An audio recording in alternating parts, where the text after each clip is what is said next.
तसेच प्रवाशांनी आपले मौल्यवान वस्तू, मोबाईल, दागिने, रोख रक्कम हे सांभाळून ठेवायचे आहे. चोरांपासून सावधान राहायचे आहे. बस स्टँड मध्ये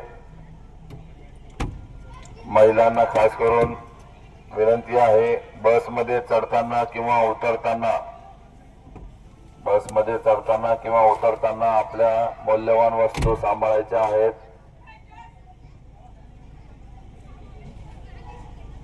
विनाकारण कोणीही बस स्टँड मध्ये बसून राहणार नाही.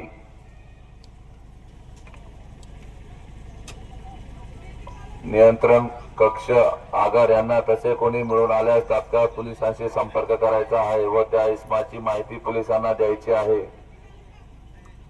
तसेच शाळेय विद्यार्थ्यांनी यांना काही अडचण असल्यास तात्काळ 112 या क्रमांकावर माहिती द्यायची आहे, जेणेकरून आपल्याला लवकरात लवकर पोलिसांना मदत करता येईल व अनुचित प्रकार रोखता येईल.